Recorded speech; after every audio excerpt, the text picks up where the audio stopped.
Hi friends, welcome to Kannada ಮಾರು stories. ಬೆಳಿಗ್ಗೆ ನನ್ನ ಮಗ ಕೆಲಸದ ಮೇಲೆ ಹೋಗುವಾಗ ಈ ರೀತಿ ಹೇಳಿದ, ಅಮ್ಮ, ನಿನ್ನ ಬಟ್ಟೆಗಳನ್ನು ಮತ್ತು ನಿನ್ನ ವಸ್ತುಗಳನ್ನು ಬೇಗ ಬೇಗ ರೆಡಿ ಮಾಡಿಕೊ ಎಂದು. ನಾನು ಯಾವ ಊರಿಗೆ ಹೋಗ್ತಾ ಇದ್ದೀನಿ ಎಂದು ನನಗೇನು ಅರ್ಥವಾಗಲಿಲ್ಲ. ನಾನು ಅಯೋಮಯದಿಂದ ನನ್ನ ಮಗನ ಮುಖವನ್ನೇ ನೋಡ್ತಾ ನಿಂತಿದ್ದೆ. ನನ್ನ ಮನಸ್ಸಿನ ಮಾತು ನನ್ನ ಮಗನಿಗೆ ಅರ್ಥವಾಗಿತ್ತು. ಆಗ ನನ್ನ ಮಗ ಹೇಳ್ದ, ಅಮ್ಮ, ನಾನು ಮತ್ತು ನಿಮ್ಮ ಸೊಸೆ ಕೆಲಸದ ಮೇಲೆ ತುಂಬಾ ಬ್ಯುಸಿಯಾಗಿರ್ತೀವಿ. ಇನ್ನು ನಿನ್ನ ಮೊಮ್ಮಗನನ್ನು ನಾವು ವಿದ್ಯಾಭ್ಯಾಸಕ್ಕಾಗಿ ಒಳ್ಳೆಯ ಹಾಸ್ಟೆಲ್ಗೆ ಬೇರೆ ಸೇರಿಸ್ತಾ ಇದ್ದೀವಿ. ನಾವು 3 ಜನ ಖಾಲಿ ಇಲ್ಲದೆ ನಮ್ಮ ಜೀವನದಲ್ಲಿ ತುಂಬಾ ಬ್ಯುಸಿ ಆಗಿಬಿಟ್ಟಿರ್ತೀವಿ. ನಿನ್ನನ್ನು ನೋಡಿಕೊಳ್ಳಲು ನಮ್ಮಿಂದ ಸಾಧ್ಯವಿಲ್ಲ. ಆದ್ದರಿಂದ ನಿನ್ನನ್ನು ನಾವು ವೃದ್ಧಾಶ್ರಮದಲ್ಲಿ ಸೇರಿಸಬೇಕು ಅಂದ್ಕೊಳ್ತಾ ಇದ್ದೀವಿ. ಮಗನ ಮಾತುಗಳನ್ನು ಕೇಳಿ ನಾನು ಮೌನವಾಗಿ ಕುಳಿತುಕೊಂಡೆ. ಆ ರೀತಿ ಇರುವುದು ನನಗೆ ಮೊದಲಿನಿಂದಲೂ ಅಭ್ಯಾಸವಾಗಿ ಹೋಗಿತ್ತು. ಅವರೆಲ್ಲರೂ ನಿರ್ಧಾರ ತೆಗೆದುಕೊಂಡಿದ್ದೇವೆ ಎಂದು ಹೇಳಿದ ಮೇಲೆ ಇನ್ನು ನಾನು ಮಾಡುವುದಕ್ಕೆ ಏನೂ ಇರಲಿಲ್ಲ. ನಾನು ಹುಟ್ಟಿಕೊಳ್ಳುತ್ತಿರುವ 4-5 ಕಾಟನ್ ಸೀರೆಗಳು, ನಾನು ಪ್ರತಿದಿನ ಪೂಜಿಸುವ ದೇವರ ಫೋಟೋವನ್ನು ಮತ್ತು ನಾನು ಓದುವ ಭಗವದ್ಗೀತೆಯನ್ನು ಒಂದು ಬ್ಯಾಗ್ನಲ್ಲಿ ಜೋಡಿಸಿಕೊಂಡೆ. ನನ್ನ ಬಳಿ ಇನ್ನೇನೂ ಇರಲಿಲ್ಲ ತೆಗೆದುಕೊಳ್ಳಲು. ಸಾಯಂಕಾಲ ನನ್ನ ಮಗ ಕೆಲಸದಿಂದ ಬರುವಷ್ಟರಲ್ಲಿಯೇ ನಾನು ರೆಡಿಯಾಗಿ ಕುಳಿತಿದ್ದೆ. ಸಾಯಂಕಾಲ ನನ್ನ ಮಗ ಮನೆಗೆ ಬಂದ.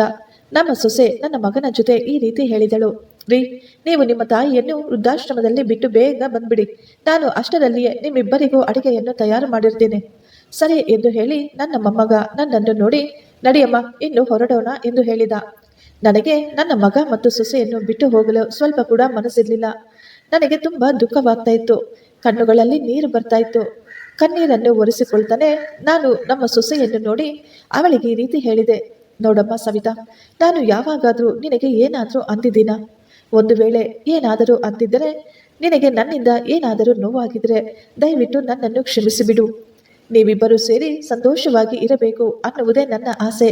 ಆ ದೇವರು ನಿಮ್ಮನ್ನು ಯಾವಾಗಲೂ ಸಂತೋಷವಾಗಿ ಇಟ್ಟಿರಲಿ ಎಂದು ಹೇಳಿದೆ. ಈ ಮೊಸಳೆ ಕಣ್ಣೀರು ಈಗ ಏತಕ್ಕಾಗಿ ಸುರಿಸ್ತಾ ಇದ್ದೀರಾ? ನೀವು ಎಂತಹವರು? ನೀವು ನಮ್ಮನ್ನು ಯಾವ ರೀತಿ ನೋಡ್ಕೊಳ್ತಾ ಇದ್ರಿ? ನಿಮ್ಮ ಮಗನನ್ನು ಸಣ್ಣ ವಯಸ್ಸಿನಿಂದ ನೀವು ಯಾವ ರೀತಿ ಬೆಳೆಸಿದ್ದೀರೋ ಎಲ್ಲವೂ ನನಗೆ ಚೆನ್ನಾಗಿ ಗೊತ್ತು. ಈಗ ಏತಕ್ಕಾಗಿ ಈ ರೀತಿ ನಾಟಕ ಆಡ್ತಾ ಇದ್ದೀರಾ?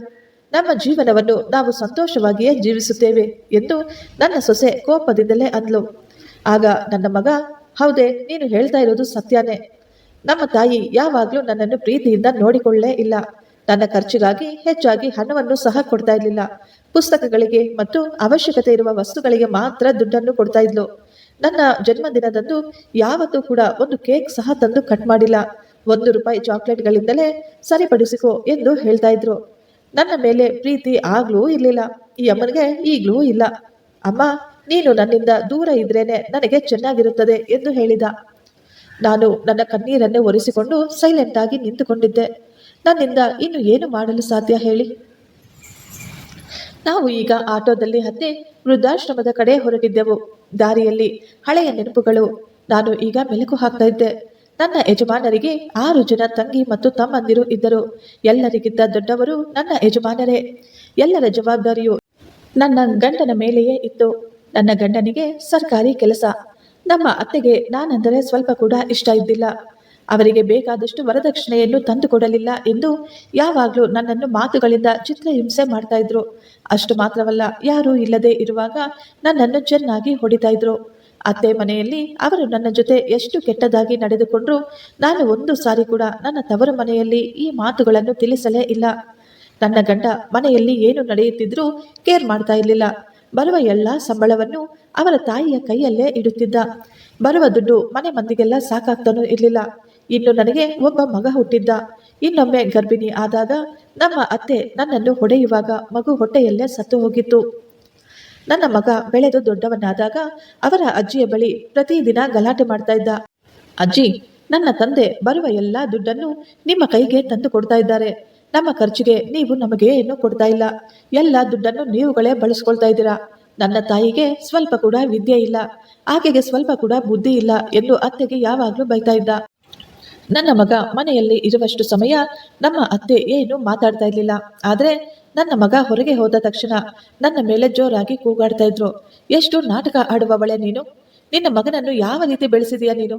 ನಮ್ಮ ಮೇಲೆ ಇಲ್ಲ ಸಲ್ಲದನ್ನು ಹೇಳಿಕೊಟ್ಟು ಅವನನ್ನು ನಮ್ಮ ಮೇಲೆ ಎತ್ತಿಕಡ್ತಾ ಇದೀಯಾ? ಇಲ್ಲದಿದ್ದರೆ ಅವನು ಇಷ್ಟು ಮಾತುಗಳನ್ನು ನನಗೆ ಹೇಳಲು ಹೇಗೆ ಸಾಧ್ಯ ಅಂತ ಹೇಳ್ತಾ ಇದ್ರು. ಒಂದೊಂದು ಸಾರಿ ಕೋಪದಿಂದ ನಾನು ತಿನ್ನುವ ಅನ್ನದಲ್ಲಿ ನೀರನ್ನು ಸಹ ಹಾಕುತ್ತಿದ್ದಳು. ನನ್ನ ಜೀವನ ಇದೇ ರೀತಿ ಸಾಗ್ತಾ ಇತ್ತು. ಈಗ ನನ್ನ ಮಗ ಕಾಲೇಜಿಗೆ ಹೋಗುವ ಸಮಯ ಬಂದಿತ್ತು. ಈ ಸಮಯಕ್ಕೆ ನನ್ನ ನಾದಿನಿಯರು ಅವರ ಜೀವನದಲ್ಲಿ ಸ್ಥಿರವಾಗಿದ್ದರು. ಆದರೆ ಅವರ್ಯಾರು ನನ್ನ ಗಂಡನ ಬಗ್ಗೆ ಆಗ್ಲಿ ನಮ್ಮ ಮನೆಯ ಬಗ್ಗೆ ಆಗ್ಲಿ ಯೋಚಿಸ್ತಾ ಇರಲಿಲ್ಲ. ಅವರು ಯಾವಾಗ ಮನೆಗೆ ಬಂದರೂ ನಮ್ಮ ಅತ್ತೆ ಅವರಿಗೆ ಬೇಕಾದದ್ದೆಲ್ಲವನ್ನು ಮನೆಯಿಂದ ಮೂಟೆ ಕಟ್ಟಿ ಕಳಿಸ್ಕೊಡ್ತಾ ಇದ್ರು. ಅತ್ತೆ ನಮ್ಮ ಮನೆಯಲ್ಲಿರುವ ವಸ್ತುಗಳೆಲ್ಲವನ್ನು ತನ್ನ ಮಕ್ಕಳಿಗೆ ಕೊಟ್ಟು ಕಳಿಸುತ್ತಿದ್ದರೂ ಕೂಡ ನಾನು ಏನು ಅಂತ ಇರಲಿಲ್ಲ. ಆದ್ದರಿಂದ ನನ್ನ ಮಗನಿಗೆ ನನ್ನ ಮೇಲೆ ತುಂಬಾ ಕೋಪ ಬರ್ತಾ ಇತ್ತು. ಕಾಲೇಜಿಗೆ ಹೋಗುತ್ತಿರುವ ನನ್ನ ಮಗನಿಗೆ ಕೇವಲ 2-3 ಶರ್ಟುಗಳು ಮಾತ್ರ ಹೊಸವು ಇದ್ದವು. ಅವನು ಪ್ರತಿದಿನ ಬಸ್ನಲ್ಲೇ ಓಡಾಡ್ತಾ ಇದ್ದ. ಅವನಿಗೆ ಕೊಡಲು ನನ್ನ ಬಳಿ ದುಡ್ಡು ಕೂಡ ಇರ್ತಾ ಇರ್ಲಿಲ್ಲ. ಅವರ ತಂದೆಯನ್ನು ಕೇಳಿದರೆ ನಿಮ್ಮ ಅಜ್ಜಿಯನ್ನು ಕೇಳು ಎಂದು ಹೇಳ್ತಾ ಇದ್ರು. ಅವರ ಅಜ್ಜಿಯ ಬಳಿ ಹೋದ್ರೆ ದುಡ್ಡೆಲ್ಲಿದ್ದವೆ, ಎಲ್ಲವೂ ಮನೆ ಖರ್ಚುಗಳಿಗೆ ಮುಗಿದು ಹೋಗಿದೆ ಅಂತ ಹೇಳ್ತಾ ಇದ್ಲು. ಆದ್ದರಿಂದಲೇ ಕೋಪದಿಂದ ನನ್ನ ಮಗ ಆಗಾಗ ತಂದೆಯ ಮೇಲೆ ಕೂಗಾಡ್ತಾ ಇದ್ದ. ನಿಮ್ಮಿಂದ ನಮ್ಮ ಜೀವನ ಎಷ್ಟು ಕಷ್ಟಕರವಾಗಿ ಹೋಗಿದೆ. ಸ್ನೇಹಿತರ ಮುಂದೆ ನಾನು ತಲೆ ಎತ್ತಿಕೊಂಡು ನಡೆಯಲು ಕೂಡ ಆಗ್ತಾ ಇಲ್ಲ. ನಿಮಗೆ ಯಾಕೆ ಬೇಕು ಈ ರೀತಿಯಾದಂತಹ ಜೀವನ?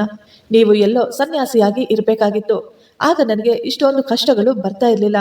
ನೀವು ನಮ್ಮಮ್ಮನ್ನ ಕಟ್ಕೊಂಡು ನನಗೆ ಜೀವನನೇ ಹಾಳು ಮಾಡಿಬಿಟ್ರಿ ಎಂದು ಯಾವಾಗಲೂ ಬೈತಿದ್ದ. ಆ ರಾತ್ರಿ ಅವನು ತನ್ನ ತಂದೆಯನ್ನು ಒಡೆಯಲು ಕೂಡ ಕೈ ಎತ್ತಿದ್ದ. ನನ್ನ ಮಗ ತನ್ನ ತಂದೆಯನ್ನು ಬೈದ ಆ ರಾತ್ರಿ ನನ್ನ ಗಂಡ ನನ್ನ ಕೈಯನ್ನು ಹಿಡಿದುಕೊಂಡು ಜೋರಾಗಿ ಅಳ್ತಾ ಇದ್ರು. ಆ ದಿನ ಅವರು ಕೇಳಿದರು, ಶಾಂತ, ದಯವಿಟ್ಟು ನನ್ನನ್ನು ಕ್ಷಮಿಸಿಬಿಡು. ನಾನು ತುಂಬಾ ದೊಡ್ಡ ತಪ್ಪು ಮಾಡಿಬಿಟ್ಟೆ. ನನ್ನ ಗಂಡ ಆ ರೀತಿ ಹೇಳ್ತಾ ಇದ್ರೆ ನನಗೇನು ಅನ್ನಿಸ್ತಾನೆ ಇರಲಿಲ್ಲ. ಯಾಕೆಂದ್ರೆ ನನ್ನ ಹೃದಯ ಯಾವತ್ತೋ ಸತ್ತೋಗಿತ್ತು. ನನ್ನ ಹೃದಯದಲ್ಲಿ ಯಾವ ಸ್ಪಂದನೆಯೂ ಯಾವ ಭಾವನೆಯೂ ಇರಲಿಲ್ಲ. ನನ್ನ ನಡವಳಿಕೆ ನನ್ನ ಗಂಡನಿಗೆ ಇನ್ನೂ ಹೆಚ್ಚು ನೋವು ಕೊಟ್ಟಿರಬಹುದೋ ಏನೋ. ನನ್ನ ಗಂಡ ಹೇಳಿದ, ನಾನು ತುಂಬಾ ಕೆಟ್ಟವನು. ಗಂಡನಾಗಿ ನನ್ನ ಜವಾಬ್ದಾರಿಯನ್ನು ನಾನು ನಿರ್ವಹಿಸಲಿಲ್ಲ. ಅಷ್ಟು ಮಾತ್ರವಲ್ಲ, ಮದುವೆಯಾದ ಇಷ್ಟು ವರ್ಷದಲ್ಲಿ ಒಂದು ಸಾರಿ ಕೂಡ ನೀನು ಊಟ ಮಾಡಿದೀಯಾ ಇಲ್ವಾ ಅಂತ ಸಹ ನಾನು ಕೇಳಲಿಲ್ಲ. ನಿನಗಾಗಿ ನಾನು ಏನನ್ನು ತಂದುಕೊಡ್ಲೇ ಇಲ್ಲ. ಒಡವೆಗಳು ಮಾಡಿಸುವುದು ದೂರದ ಮಾತೇ ಸರಿ, ಕನಿಷ್ಠ ಪಕ್ಷ ನಿನಗಾಗಿ ಒಂದು ಒಳ್ಳೆಯ ಸೀರೆಯನ್ನು ಸಹ ನಾನು ತಂದುಕೊಟ್ಟಿಲ್ಲ. ನನ್ನ ತಾಯಿಯವರು ನಿನಗೆಷ್ಟೋ ಹಿಂಸೆ ಕೊಡ್ತಿದ್ರು, ಅದು ನನಗೆ ಗೊತ್ತೇ ಇಲ್ಲ ಎನ್ನುವ ತರ ನಾನು ದೂರ ಇರ್ತಿದ್ದೆ. ಅವರಿಗೆ ನಾನು ಏನೂ ಹೇಳ್ತಾ ಇರ್ಲಿಲ್ಲ. ನನ್ನಲ್ಲಿದ್ದ ಒಳ್ಳೆಯತನ ಕೂಡ ಆಗ ಸತ್ತು ಹೋಗಿತ್ತು. ದಯವಿಟ್ಟು ನನ್ನನ್ನು ಕ್ಷಮಿಸಿಬಿಡು ಎಂದು ನನ್ನ ಕೈಯನ್ನು ಹಿಡಿದುಕೊಂಡು ರಾತ್ರಿಯೆಲ್ಲ ಅಳ್ತಾನೆ ಇದ್ರು. ಬೆಳಿಗ್ಗೆ ನಾವೆಲ್ಲ ಎದ್ದು ನೋಡಿದಾಗ ನನ್ನ ಗಂಡ ಆತ್ಮಹತ್ಯೆ ಮಾಡಿಕೊಂಡಿದ್ರು. ನಮಗೆ ಪರಿಚಯವಿರುವ ಡಾಕ್ಟರ್ ಬಳಿ ನಮ್ಮ ಯಜಮಾನರು ಹಾರ್ಟ್ ಅಟ್ಯಾಕ್ನಿಂದ ಸತ್ತು ಹೋಗಿದ್ದಾರೆ ಎಂದು ನಾವೆಲ್ಲ ಹೇಳಿಸಿದೆವು. ಅಂತ್ಯಕ್ರಿಯೆಗಳನ್ನು ಸಹ ಬೇಗ ಬೇಗ ನಿರ್ವಹಿಸಿ ಬಿಟ್ಟೆವು. ನಮ್ಮ ಯಜಮಾನರ ಇನ್ಸೂರೆನ್ಸ್ ದುಡ್ಡನ್ನು ನನ್ನ ಮಗ ಅವನ ಮನೆ ಕೊಂಡುಕೊಳ್ಳಲು ಉಪಯೋಗಿಸಿಕೊಂಡ. ಆಗ ಕೂಡ ನಾನೇನೂ ಮಾತನಾಡಲೇ ಇಲ್ಲ. ಪ್ರತಿ ತಿಂಗಳು ನನ್ನಿಂದ ಸೈನ್ ಮಾಡಿಸಿಕೊಂಡು ಪೆನ್ಷನ್ ದುಡ್ಡನ್ನು ಸಹ ಅವನೇ ತೆಗೆದುಕೊಳ್ತಾ ಇದ್ದ. ನಿನಗೆ ದುಡ್ಡಿನ ಬೆಲೆ ಸ್ವಲ್ಪ ಕೂಡ ಗೊತ್ತಿಲ್ಲ. ನಿನ್ನ ಕೈಯಲ್ಲಿ 1 ರೂಪಾಯಿ ಸಹ ನಿಲ್ಲುವುದಿಲ್ಲ. ನಿನ್ನ ಕೈಯಲ್ಲಿ ದುಡ್ಡು ಬಂದರೆ ನೀನು ಯಾವುದಾದ್ರೂ ದಾನ ಧರ್ಮಗಳಿಗೆ ಉಪಯೋಗಿಸಿಕೊಳ್ತೀಯ. ನಿನ್ನವರ ಅವಶ್ಯಕತೆಗಳು ಕೂಡ ನಿನಗೆ ಬೇಕಾಗಿಲ್ಲ. ನೀನು ಜನರ ಮಧ್ಯೆ ಇರಬೇಕಾದವಳಲ್ಲ. ನೀನು ಯಾವುದೋ ಸನ್ಯಾಸಿಯಾಗಿ ಬದುಕಬೇಕಾದಂತಹ ಹೆಣ್ಣು ಎಂದು ಯಾವಾಗಲೂ ನನ್ನನ್ನು ಹೀಯಾಳಿಸ್ತಾ ಇದ್ದ. ನನ್ನ ಮಗ ಮತ್ತು ಸೊಸೆ ಯಾವಾಗಲೂ ನನ್ನನ್ನು ಚುಚ್ಚು ಮಾತುಗಳ ಆಡ್ತಾ ಇದ್ರು. ಅವರು ಅಷ್ಟು ಮಾತನಾಡ್ತಾ ಇದ್ರು, ನಾನು ಮಾತ್ರ ಏನು ಹೇಳ್ತಾನೆ ಇರಲಿಲ್ಲ. ನನ್ನ ಅತ್ತೆ ನನಗೆ ಕೊಡುತ್ತಿದ್ದ ಹಿಂಸೆಯಲ್ಲೇ ನನ್ನ ಮನಸ್ಸು ಸತ್ತು ಹೋಗಿತ್ತು. ಇನ್ನು ಇವರ ಮಾತುಗಳು ನನ್ನನ್ನು ಏನು ತಾನೇ ಮಾಡಲು ಸಾಧ್ಯ? ಇದೆಲ್ಲವೂ ನನಗೆ ಅಭ್ಯಾಸವಾಗಿ ಹೋಗಿತ್ತು. ನನಗೆ ಯಾವ ದುಃಖ ಇರಲಿಲ್ಲ. ಯಾರು ನನ್ನನ್ನು ಏನಂದುಕೊಂಡರೋ ನಾನು ಅವರಿಗೆ ಏನು ಹೇಳ್ತಾ ಇರಲಿಲ್ಲ. ಈಗ ಆಟೋ ಬಂದು ನಿಂತಿತ್ತು. ನಾನು ತಿಳಿದು ಯಾವ ತಪ್ಪು ಮಾಡಿರಲಿಲ್ಲ, ಯಾವ ಪಾಪವನ್ನು ಸಹ ಮಾಡಿರಲಿಲ್ಲ. ನನಗೆ ಮಾತ್ರ ಏತಕ್ಕಾಗಿ ಇಷ್ಟೊಂದು ದುಃಖಗಳು? ಹಿಂದಿನ ಜನ್ಮದಲ್ಲಿ ಖಂಡಿತವಾಗಿಯೂ ನಾನು ಏನೋ ಪಾಪ ಮಾಡೇ ಇರುತ್ತೇನೆ. ಅದಕ್ಕೆ ನನಗೆ ಇಷ್ಟೊಂದು ಕಷ್ಟಗಳು ಬರುತ್ತಿವೆ. ಹೀಗೆ ಉತ್ತರ ಸಿಗದ ಎಷ್ಟೋ ಪ್ರಶ್ನೆಗಳು ನನ್ನಲ್ಲಿ ತಲೆ ಎತ್ತುತ್ತಿದ್ದವು. ನಾನು ಅಪಾರ ದೈವ ಭಕ್ತಿ ಉಳ್ಳವಳಾಗಿದ್ದೆ. ಯಾವಾಗಲೂ ಆ ದೇವರ ನಾಮವನ್ನು ಸ್ಮರಿಸುತ್ತಾ ಆತನನ್ನೇ ಪೂಜಿಸುತ್ತಿದ್ದೆ. ಆದರೂ ನನಗೆ ಮಾತ್ರ ಎಲ್ಲ ಕಷ್ಟಗಳೇ ಬಂದಿದ್ದವು. ನಾನು ಮಾಡಿದ ಯಾವ ಪೂಜೆಯೂ ಫಲಿಸಲಿಲ್ಲ. ಈಗ ದೇವರ ಮೇಲೆ ನನಗೆ ತುಂಬಾ ಕೋಪ ಬಂದಿತ್ತು. ನನ್ನ ಎಲ್ಲಾ ಕಷ್ಟಗಳಿಗೂ ನಾನು ಪೂಜಿಸುತ್ತಿರುವ ಆ ದೇವರೇ ಇದಕ್ಕೆಲ್ಲ ಕಾರಣ ಅಂದುಕೊಂಡೆ. ನಾವು ಇಷ್ಟು ಪೂಜೆ ಮಾಡಿದರೂ ನಮಗೆ ಇಷ್ಟೊಂದು ಕಷ್ಟಗಳನ್ನು ಕೊಡ್ತಿದ್ದಾರೆ. ನಮ್ಮ ಕಷ್ಟಗಳನ್ನು ತೀರಿಸದ ಆ ದೇವರು ಇನ್ನು ದೇವರಾಗಿರಲು ಹೇಗೆ ಸಾಧ್ಯ ಎಂದು ನಾನು ಅಂದುಕೊಳ್ತಾ ಇದ್ದೆ. ನಾನು ಆಟೋದಿಂದ ಇಳಿದು ನಡೀತಾ ಇರಬೇಕಾದ್ರೆ ಅಲ್ಲಿ ಒಂದು ಕಳ್ಳಿಗೆ ಎಡವಿ ನನ್ನ ಕಾಲಿಗೆ ದೊಡ್ಡ ಗಾಯನೇ ಆಗೋಯ್ತು. ನಾನು ಚೊಪ್ಲಿ ಬೇರೆ ಹಾಕ್ಕೊಳ್ತಾ ಇರ್ಲಿಲ್ವಲ್ಲ, ಅದಕ್ಕೋಸ್ಕರನೇ ನನ್ನ ಕಾಲಿನಿಂದ ರಕ್ತ ಸುರಿತಾ ಇತ್ತು. ನನ್ನ ಬಾಯಿಂದ ಅಯ್ಯೋ ದೇವರೇ ಎನ್ನುವ ಮಾತು ಹೊರಡಿತ್ತು. ನನ್ನ ಮಗ ಕೋಪದಿಂದ ಕೂಗಿದ, ಅಮ್ಮ, ನಿನಗೆ ಕಣ್ ಕಾಣಿಸೋದಿಲ್ವಾ? ನೋಡ್ಕೊಂಡು ನಡಿಯಕ್ಕಾಗಲ್ವಾ ನಿಂಗೆ? ಅಷ್ಟರಲ್ಲೇ ಯಾರೋ ಒಬ್ಬ ವ್ಯಕ್ತಿ ನನ್ನ ಎದುರುಗಡೆ ಬಂದ. ಆತನನ್ನು ನೋಡಲು ಆಫೀಸರ್ ತರ ಕಾಣಿಸ್ತಿದ್ದ. ಅವರು ತುಂಬಾ ಬೇಗ ನನ್ನ ಹತ್ತಿರ ಬಂದು ನನ್ನ ಕೈ ಹಿಡಿದು ನನ್ನನ್ನು ಎಬ್ಬಿಸಿದರು. ಅಮ್ಮ, ನಿಮಗೆ ನನ್ನ ಗುರುತು ಸಿಗಲಿಲ್ವಾ ಅಂತ ಕೇಳಿದ್ರು. ನಾನು ಆತನನ್ನು ಗುರುತಿಸಲಿಲ್ಲ, ಆದರೆ ಅವರು ಮಾತ್ರ ನನ್ನನ್ನು ಗುರುತಿಸಿದ್ದರು. ಅವರು ನನಗೆ ಹೇಳಿದ್ರು, ಅಮ್ಮ, ನಾನಮ್ಮ ಅಜಿತ್, ನೀವು ನನ್ನನ್ನು ಇನ್ನೂ ಗುರುತಿಸಲಿಲ್ವಾ? ಆದರೆ ನಾನು ನಿಮ್ಮನ್ನು ನೋಡಿದ ತಕ್ಷಣ ಗುರುತಿಸ್ಬಿಟ್ಟೆ. ನಾನು ನಿಮ್ಮ ಪಕ್ಕದ ಮನೆಯ ಸುಜಾತ ಅವರ ಮಗ. ನನ್ನ ತಾಯಿ ಸತ್ತ ಮೇಲೆ ಎಲ್ಲರೂ ನನ್ನನ್ನು ಬಿಟ್ಬಿಟ್ಟಿದ್ರು. ಆದರೆ ನೀವು ಕನಿಕರದಿಂದ ನನಗೆ ಊಟ ಹಾಕ್ತಾ ಇದ್ರಿ. ನಿಮಗಾಗಿ ಇಟ್ಟುಕೊಂಡಿದ್ದ ಊಟವನ್ನು ಸಹ ಎಷ್ಟೋ ಸಾರಿ ನನಗೆ ಕೊಟ್ಟು ನೀವು ಉಪವಾಸ ಮಲಗಿದ್ರಿ. ನಿಮ್ಮ ಮಕ್ಕಳ ಹಳೆಯ ಪುಸ್ತಕಗಳನ್ನು ಮತ್ತು ಬಟ್ಟೆಗಳನ್ನು ಸಹ ನೀವು ನನಗೆ ದಾನ ಮಾಡ್ತಾ ಇದ್ರಿ. ಯಾವಾಗಾದರೂ ನನ್ನ ಬಟ್ಟೆ ಹರಿದಿರುವುದು ನಿಮಗೆ ಕಾಣಿಸಿದರೆ ನೀವು ತಕ್ಷಣ ಅದನ್ನು ತೆಗೆದುಕೊಂಡು ಹೊಲಿದು ಕೊಡ್ತಾ ಇದ್ರಿ. ಎಲ್ಲರೂ ನನ್ನನ್ನು ಅನಾಥ, ದರಿದ್ರ ಎಂದು ನೀಚವಾಗಿ ನೋಡ್ತಾ ಇರಬೇಕಾದ್ರೆ ನೀವು ಮಾತ್ರ ನನ್ನನ್ನು ಸ್ವಂತ ಮಗನ ರೀತಿ ನೋಡ್ತಾ ಇದ್ರಿ ಎಂದು ಹೇಳ್ತಾನೆ ಅವರು ನನ್ನ ಕೈಯನ್ನು ಹಿಡಿದುಕೊಂಡು ಎಬ್ಬಿಸಿದರು. ನನ್ನ ಕಾಲಿಗೆ ಆದ ಗಾಯದಿಂದ ಇನ್ನೂ ರಕ್ತ ಸೋರುತ್ತಲೇ ಇತ್ತು. ತನ್ನ ಬಳಿ ಇದ್ದ ಒಂದು ಕರ್ಚೀಫನ್ನು ತೆಗೆದು ನನಗೆ ಕಟ್ಟನ್ನು ಕಟ್ಟಿದ. ನನ್ನನ್ನು ಆಸ್ಪತ್ರೆಗೆ ಕರೆದುಕೊಂಡು ಹೋಗಿ ಡಾಕ್ಟರ್ ಬಳಿ ತೋರಿಸಿ ಇಂಜೆಕ್ಷನ್ ಸಹ ಕೊಡಿಸಿದರು. ನನ್ನ ಗಾಯಕ್ಕೆ ಕಟ್ಟು ಕಟ್ಟಿಸಿದರು. ಇದೆಲ್ಲವನ್ನು ಮೌನವಾಗಿ ಗಮನಿಸುತ್ತಿದ್ದ ನನ್ನ ಮಗ, ಸಾಕು ಇದೆಲ್ಲ, ಇನ್ನು ನೀನು ಇಲ್ಲಿಂದ ಹೋಗು ಅಂತ ಕೂಗಾಡ್ದ. ಆಗ ಅಜಿತ್ ಹೇಳಿದ, ಏ ಮಿಸ್ಟರ್, ನಿನಗೆ ನಿನ್ನ ತಾಯಿ ಭಾರವಾಗಿರಬಹುದು, ಆದರೆ ಅವರು ನನಗೆ ಊಟ ಹಾಕಿ ಸಾಕಿದ್ದಾರೆ. ನಾನು ಇಲ್ಲಿನ ಕಲೆಕ್ಟರ್ ಆಫೀಸ್ನಲ್ಲಿಯೇ ಕೆಲಸ ಮಾಡ್ತಾ ಇದ್ದೀನಿ. ನೀನು ನಿನ್ನ ತಾಯಿಯನ್ನು ವೃದ್ಧಾಶ್ರಮದಲ್ಲಿ ಬಿಡಲು ಬಂದಿದ್ದೀಯಾ? ನಾನು ನನ್ನ ತಾಯಿಯನ್ನು ನನ್ನ ಜೊತೆ ಕರೆದುಕೊಂಡು ಹೋಗ್ತೇನೆ. ನನ್ನ ತಾಯಿ ನನ್ನ ಇಷ್ಟ ಎಂದು ಏನಾದರೂ ಅಡ್ಡ ಮಾತನಾಡಿದರೆ ಹುಷಾರ್. ತಾಯಿಯನ್ನು ಸರಿಯಾಗಿ ನೋಡಿಕೊಳ್ಳದ ನಿನಗೆ ಪ್ರತಿ ತಿಂಗಳು ಆಕೆಯ ಪೆನ್ಷನ್ ಅನ್ನು ತಿಂದು ಹಾಕುತ್ತಿರುವ ನಿನ್ನಂತಹ ಮಗನಿಗೆ ಕಂಪ್ಲೇಂಟ್ ಕೊಟ್ಟು ಒಳಗೆ ಹಾಕಿಸ್ಬೇಕಾಗುತ್ತೆ. ನಿಮ್ಮ ತಂದೆ ಯಾವ ರೀತಿ ಸತ್ತು ಹೋದ್ರು, ನೀನು ನಿನ್ನ ತಂದೆಯ LIC ದುಡ್ಡನ್ನು ಯಾವ ರೀತಿ ಬಳಸ್ಕೊಂಡಿದ್ದೀಯಾ, ಇದೆಲ್ಲವೂ ನನಗೆ ಚೆನ್ನಾಗಿ ಗೊತ್ತು. ನಿನ್ನ ಬಗ್ಗೆ ಎಲ್ಲವನ್ನು ನಾನು ತಿಳಿದು ಇಟ್ಟುಕೊಂಡಿದ್ದೇನೆ. ನಿನ್ನ ತಾಯಿಯನ್ನು ನೀನು ನೋಡಿಕೊಳ್ತಾ ಇದೀಯಾ ಅನ್ನುವ ಒಂದೇ ಒಂದು ಕಾರಣಕ್ಕೆ ನಾನು ಎಲ್ಲ ಗೊತ್ತಿದ್ರೂ ಸುಮ್ಮನೆ ಇದ್ದೆ. ಆದರೆ ಈಗ ಅವರ ಮಾತುಗಳನ್ನು ಕೇಳಿದ ನನ್ನ ಮಗ ಸೈಲೆಂಟ್ ಆಗಿ ನಿಂತು ಬಿಟ್ಟ. ಅವನು ಈಗ ಏನು ಮಾತನಾಡ್ತಾನೆ ಇರಲಿಲ್ಲ. ಅಜಿತ್ ನನ್ನನ್ನು ಅವರ ಮನೆಗೆ ಕರೆದುಕೊಂಡು ಹೋದರು. ಆ ರೀತಿ ನಾನು ಅವರ ಜೊತೆ ಅವರ ಮನೆಗೆ ಹೋಗುವಾಗ ದಾರಿಯಲ್ಲಿ ಒಂದು ದೇವಸ್ಥಾನ ಕಾಣಿಸಿತು. ನನಗೆ ಗೊತ್ತಿಲ್ಲದೆಯೇ ನಾನು ದೇವಸ್ಥಾನದ ಬಳಿ 2 ಕೈ ಮುಗಿದು ದೇವರಿಗೆ ಪ್ರಣಾಮಗಳನ್ನು ಅರ್ಪಿಸಿದೆ.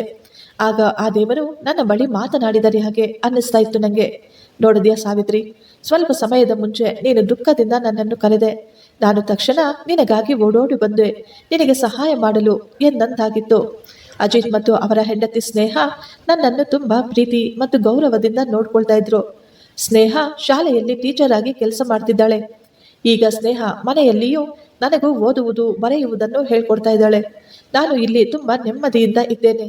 ಒಂದು ಹೆಣ್ಣಿಗೆ ಗಂಡನೇ ಗೌರವ ಮರ್ಯಾದೆ ಕೊಡಲಿಲ್ಲ ಅಂದರೆ ಈ ಪ್ರಪಂಚದಲ್ಲಿ ಯಾರೂ ಆಕೆಗೆ ಗೌರವ ಮರ್ಯಾದೆ ಕೊಡುವುದಿಲ್ಲ, ಅದು ಹೆತ್ತ ಮಕ್ಕಳಾದರೂ ಸರಿ. ಫ್ರೆಂಡ್ಸ್, ಈ ಸ್ಟೋರಿ ನಿಮಗೆ ಇಷ್ಟವಾಗಿದ್ದರೆ ಒಂದು ಲೈಕ್ ಮಾಡಿ ಮತ್ತು ನಮ್ಮ ಚಾನಲನ್ನು ಸಬ್ಸ್ಕ್ರೈಬ್ ಮಾಡಿಕೊಳ್ಳಿ. ಥ್ಯಾಂಕ್ ಯು, ಧನ್ಯವಾದಗಳು.